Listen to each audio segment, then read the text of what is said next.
कर्महीन, कर्महीन अर्थात जो व्यक्ति कर्म करता ही नहीं हो। सुबह आराम से उठा, मोबाइल देखता रहा, टीवी के सामने बैठा रहा, स्नान आदि किया और चौराहे पर जाकर मोटरसाइकिल लेकर बैठ गया, दिन भर वहाँ गप्पे मारे, शाम को आया, खाया पिया, टीवी देखी और सो गया। इसको कहते कर्महीन, जो कुछ काम नहीं करता, बिल्कुल निष्ठुर, अकर्मण्य जिसे कहते हैं। एक होता है कर्मठ और एक होता है अकर्मण्य। तो तुलसी बाबा कहते दुनिया में सारी चीज़ें हैं, सब मिल सकती है, पर शर्त यह है कि कर्म करना पड़ेगा। कर्महीन नर पावत नाही, जो व्यक्ति कर्म नहीं करता उसी को नहीं मिलती, बाकी जो कर्म करता है उसको मिलती है, परमात्मा देते हैं। और सारी चीज़ों में केवल सांसारिक चीज़ें नहीं, दुनिया में भगवान भी है, पर वो भी किसको नहीं मिलते? जो कर्म नहीं करता। अकर्मण्य व्यक्ति को तो भगवान तक नहीं मिलते। बोलो राधे राधे। और कर्म करने वाले व्यक्ति को भगवान भी सुलभ हो जाते हैं, भगवान भी मिल जाते हैं। कस्तूरी कुंडल बसे मृग ढूंढे बन माही। मृग माने हिरण, हिरण के कुंडल में कस्तूरी रहती है, लेकिन वो वन वन में ढूंढता फिरता, उसकी सुगंध आती है तो इधर भागता है, यहाँ से सुगंध आ रही है, उधर भागता है, वहाँ से सुगंध आ रही है, उधर भागता है, वहाँ से सुगंध आ रही है। पागल सर, बल्कि वो कस्तूरी रहती कहाँ है? उसी हिरण के अंदर। कस्तूरी कुंडल बसे मृग ढूंढे वन माही, ऐसे घट घट राम है दुनिया देखे नहीं। ऐसे घट-घट राम है, आप में भी राम, आप में भी राम, आप में भी राम, हम में भी राम, सब जगह राम है, पर दुनिया देखे नहीं। हम लोगों की दशा उस हिरण के जैसी है, जिसके अंदर कुछ कस्तूरी है पर वो बाहर ढूंढती है। हमारे अंदर परमात्मा है पर हम बाहर ढूंढते हैं। बोलो राधे राधे। कबीरदास जी महाराज काशी के बहुत अच्छे संत हुए हैं, नाम सबने सुना है। वे अपनी एक पंक्ति में कहते हैं कि भगवान कहाँ? तो कबीर बाबा कहते हैं मोको कहाँ ढूंढे रे बंदे, मैं तो तेरे पास। कहाँ? नामे जप में, ये जो हम सुमिरनी में माला फेरते हैं ना, राम राम राम राम राम राम राम राम राम, तो कबीर बाबा कहते हैं कि भगवान कहाँ? नामे जप में, नामे तप में, ना तीरथ उपवास में। उपवास में भी भगवान नहीं, तीर्थ में भी भगवान नहीं, माला में भी भगवान नहीं, जप में भी भगवान नहीं, तो भगवान कहाँ? कबीर बाबा कहते हैं मोको कहाँ ढूंढे रे बंदे, मैं तो तेरे पास।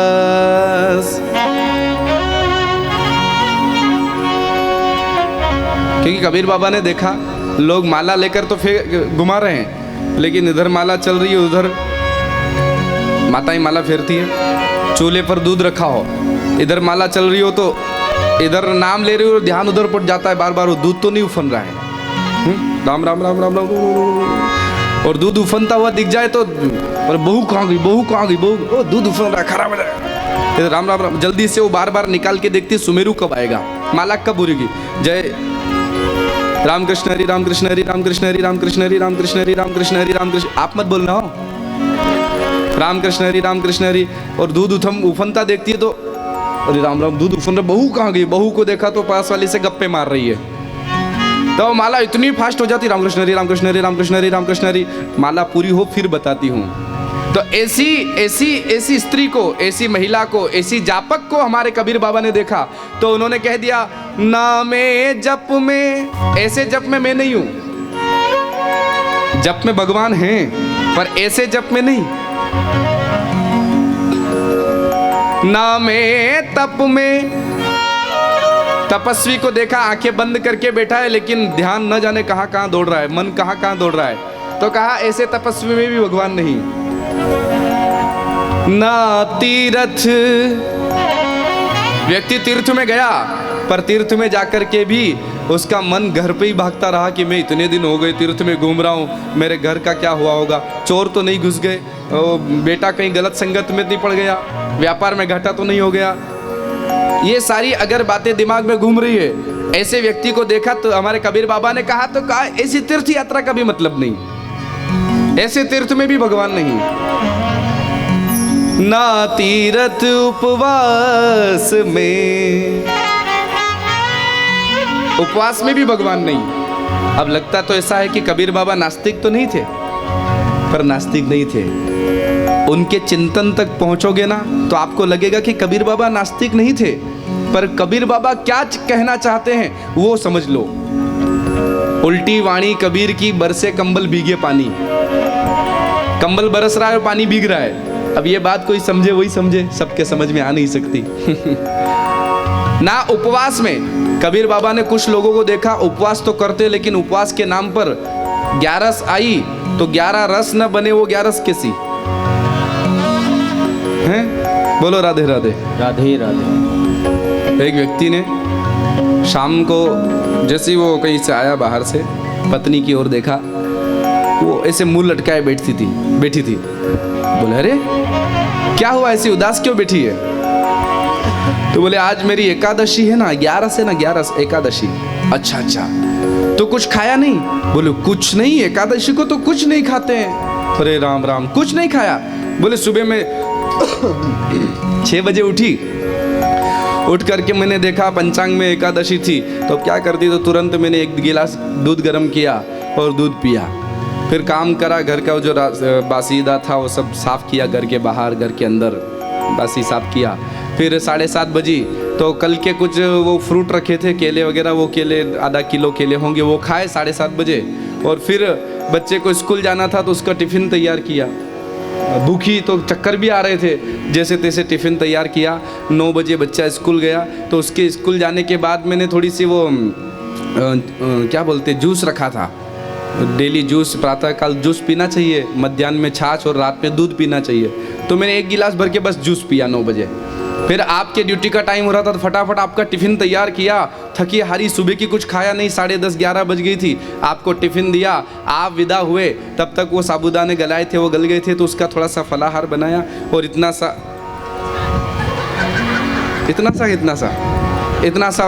ज़्यादा हो गया क्या, इतना सा फलाहार किया और वो साबूदाने का फलाहार करके फिर जैसे तैसे वापस बर्तन मांजे, सफाई करी। तब तक देखा कि 1 बज गई। अरे राम, आज तो सुबह से कुछ नहीं खाया एकादशी। तो 1 बजे मैंने तुरंत वो पास में जो मार्केट है वहाँ गई और वहाँ से कुछ पपीता लेकर आई, कुछ सेवफल लेकर आई, कुछ अनार लेकर आई। अनार के दाने निकाले, सेवफल काटे, क्या बोलते हो आप, सफरचंद काटा, और फिर थोड़ा सा वो अनार, सफरचंद, केले, पपीता ये खाया, सो गई। अभी 4 बजे उठी और 4 बजे वापस झाड़ू लगाया, ये चाय वाय बनाई, सब काम किया, शाम के भोजन की तैयारी करी और काम करते करते 7 बज गई। तो 7 बजे थोड़ा सा बगर तैयार किया था। बगर जानते हो क्या? हाँ, बगर ही बोलते हो। बोले इतना सा बगर खाया और बगर खा करके और काम कर ही रही थी। वो मेरी पड़ोसी आ गई, किट्टी पार्टी वाली, तो उसके साथ बातें कर रही थी। तब तक 9 बज गई और 9 बजे आप आ गए। तो आपको ये जो थोड़े फल फ्रूट खिला रही हूँ, भोजन खिला रही हूँ, उसके साथ मैं भी इतना सा खा रही हूँ। पति ने कहा सही बात है, बहुत दुबली हो गई तू, इतना कम खाती है ना। भगवान करे ऐसी एकादशी कभी ना आए कि पूरा घर ही साफ कर दे एक ही दिन में। बोलो राधे राधे। 11 एकादशी का एक नाम है 11। 11 मतलब 11 रस जहाँ तक नहीं बने, वह कैसी 11 रस जब तक ना बने। हमारे मारवाड़ी बंधु पटेल ट्रेडर्स वाले भाभी साहब बैठे हैं, हमारे वाघाराम जी बैठे हैं। आज प्रातःकाल इनके घर पर आपने बुलाया था पटेल ट्रेडर्स पे, पूरे परिवार ने एक साथ दीक्षा ली। 15-20 लोग परिवार के, उन सभी ने छोटे बच्चे से लेकर छोटी सी, क्या नाम, नूतन, 5.5-6 साल की होगी, 6 साल की गुड़िया, उससे लेकर के तो हमारे खेमराज जी की उम्र क्या होगी? 65 के लगभग, 46 ही है, 48। हमारे खेमराज जी पटेल ट्रेडर्स, 6 साल की बच्ची से लेकर 50 साल तक के व्यक्ति सभी ने, घर में जितने भी थे सभी ने दीक्षा ली, सभी दीक्षित बने, गुरु बनाया। और आज कथा, कल भी आए थे, आज भी आए हैं, डेली आएंगे, पिछली कथा में भी आए थे। तब से मन में विचार था कि गुरुजी से हमको दीक्षा लेना है, पर योग लग नहीं पाया, 3 साल निकल गए। इस बार सोचे कि क्या पता कब 7वां दिन आए, 6वां आए, आप तो हमें आज ही दे दो। तो भाभी साहब 11 मतलब 11 रस जड़ी में 11 रस मिलकर के जो बने वो 11। तो ऐसी एकादशी करने वाली को देखा किसने देखा? कबीर बाबा ने। तो उन्होंने कहा, ना तीर्थ उपवास में, ऐसे उपवास में मैं नहीं मिलने वाला। उपवास का अर्थ होता है उप समीपे आसनम स उपासनम। जो उपवास का दिन आए उस दिन हम भगवान के समीप रहें, शरीर से रहे न रहे, मन से। मन राखेऊ जहाँ कृपा निदाना, करते कर्म करूँ विधि नाना। हाथ पैर जो काम करे, आंखें नाक जो काम करे करने दो, पर हमारा मन अगर भगवान में है तो हमारी एकादशी पूरी, हमारा उपवास पक्का। ऐसे उपवास को उपवास कहते हैं जिसमें मन परमात्मा में लगा रहे। नाम एकादशी का और भगवान में एक बार भी मन नहीं लगाया तो कबीर बाबा कहते ये उपवास नहीं। ऐसे उपवास में भगवान नहीं मिलेंगे। ऐसे लोगों के लिए कबीर बाबा ने कहा, मोको कहाँ ढूंढे रे बंदे, मैं तो तेरे पास। मुझे कहाँ ढूंढते हो? मैं तो तुम्हारे पास में हूं। इसलिए सकल पदार्थ है जग माही, कर्महीन नर पावत नाही। इस दुनिया में सारी चीजें हैं, यहाँ तक कि भगवान भी यही है, बस ढूंढने वाला चाहिए। एक राजा ने क्या नाम मुझे नहीं मालूम, पर राजा ने कहा एक व्यक्ति से, तुम कहते हो भगवान भगवान, यदि भगवान है तो दिखाई क्यों नहीं देते? अच्छा, बस इतना सा प्रश्न है? बोला हाँ इतना सा। महाराज दूध बुलाओ। दूध बुलाया राजा ने, दूध का कटोरा राजा को दिया और कहा कि इसमें घी है कि नहीं? राजा ने कहा अगर मना करता हूं तो इसका मतलब यह है कि मुझे ज्ञान ही नहीं है। घी कहाँ से निकलता है? दूध से दही, और दही का मंथन करने से घी निकलता है, तो इसका मतलब घी दूध में है। राजा ने कहा जी घी इसमें है। तो उस व्यक्ति ने कहा, विद्वान उस महात्मा ने कहा, अच्छा इसमें घी है तो राजा साहब आप निकाल के बता दो। तो राजा ऐसे उसमें अंदर हाथ डाल के देखने लगा। बोले महाराज ऐसे तो घी मिल नहीं रहा है, पर है कि नहीं? बोले है। कब मिलेगा? बोले कि इस दूध को जमाया जाए, दही बनाया जाए, और दही जब बन जाए उसके बाद इसका मंथन किया जाए, तब जाकर के वो बढ़िया मक्खन निकलता है, और उस मक्खन को फिर भगोनी में रख करके चूल्हे पर चढ़ाया जाए, तब जाकर के, तानपुरा कम कर दो, चढ़ाया जाए, तब जाकर के वहाँ से घी प्राप्त होता है। तो राजा से उस विद्वान ने कहा कि महाराज जिस प्रकार दूध में घी है दिखाई नहीं देता, उसी प्रकार दुनिया में भगवान हैं पर दिखाई नहीं देते, परंतु जो व्यक्ति मंथन करता है उसे अवश्य दिखते हैं, और दिखते ही नहीं है, मिलते भी हैं। बोलो राधे राधे राधे। इस दुनिया में लोग दुनिया के काम करते हुए भी भगवान को पा लेते हैं।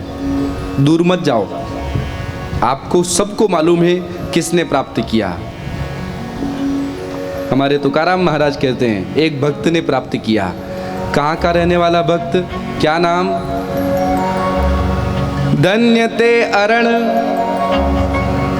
बेडी गांव, रत्ना चीच खान, रत्नों की खान, जन्मला निदान। जहां जन्म लिया किसने? सावता तो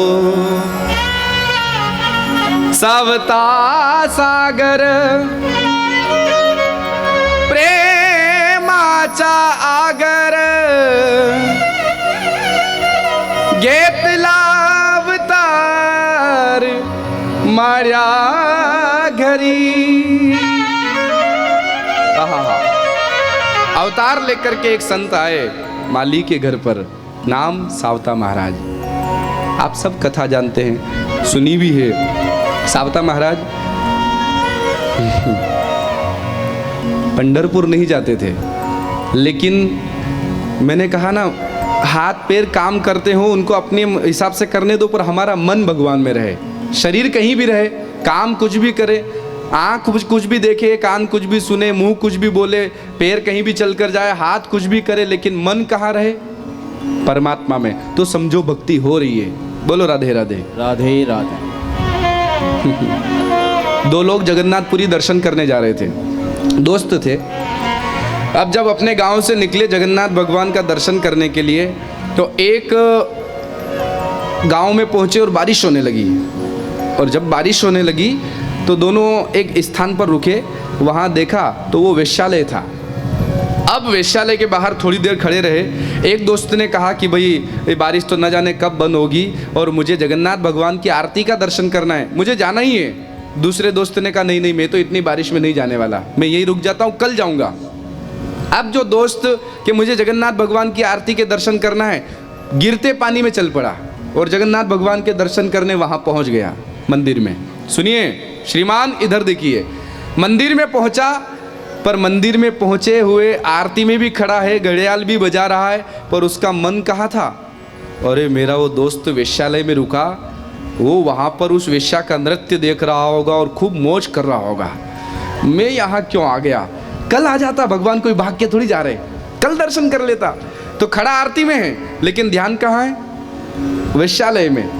और वो वेश्यालय में जो व्यक्ति रुक गया था, उस वेश्या के दरवाजे के बाहर बैठा बैठा पानी कब रुके, शायद या पानी आज नहीं रुकेगा। और मेरा दोस्त तो जगन्नाथ भगवान के दर्शन कर रहा होगा, आरती में खड़ा होगा, महाप्रभु के दर्शन कर रहा होगा, और मैं कितना दुष्ट हूँ, मैं कितना अकर्मण्य हूँ, कितना पापी हूँ कि यहीं रुक गया और भगवान के दर्शन नहीं कर पाया। हे जगन्नाथ प्रभु, हे मेरे नाथ, मुझे क्षमा करना।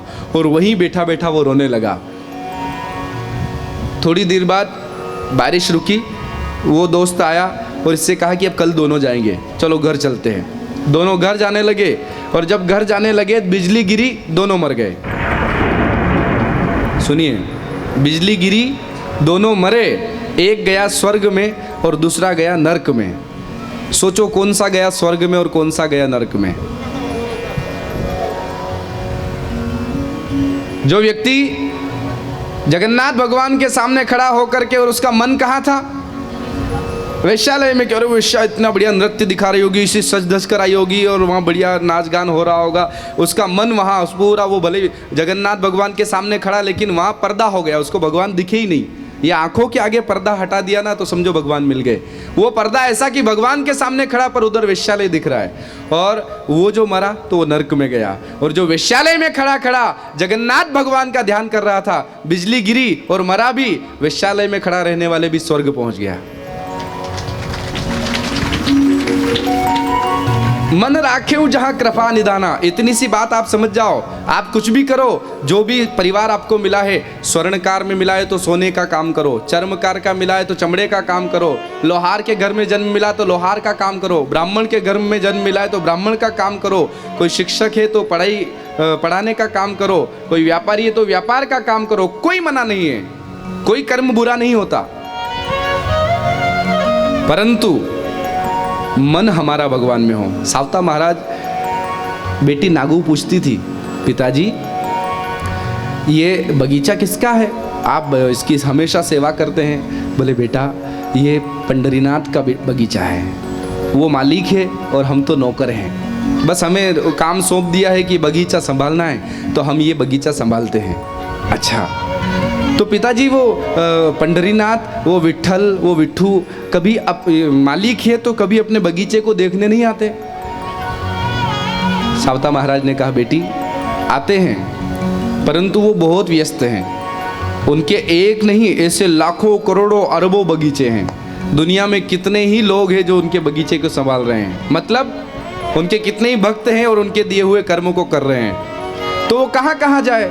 बड़े आदमी हैं इसलिए नहीं आ सकते, कभी नहीं आएंगे। बोले शायद उनकी इच्छा कभी हो जाए तो वे जरूर आ सकते, बाकी हमारी प्रार्थना पुकार में तो इतनी ताकत नहीं बेटी कि उनको बुला ले, पर उनकी कृपा हो जाए ना तो वो मिल सकते हैं, आ सकते हैं, दर्शन दे सकते हैं। हाँ, एक करो, एक और बगीचे में सब प्रकार की सब्जियां वगैरह लगा करके और उसी में काम भी कर रहे हैं। तो ये बगीचा किसका? बोले पंडरीनाथ महाराज का। काम किसके वहाँ कर रहा हूँ? पंडरीनाथ भगवान के वहाँ कर रहा हूँ। सेवक किसका हूँ? पंडरीनाथ भगवान का सेवक हूँ। ऐसा सोच करके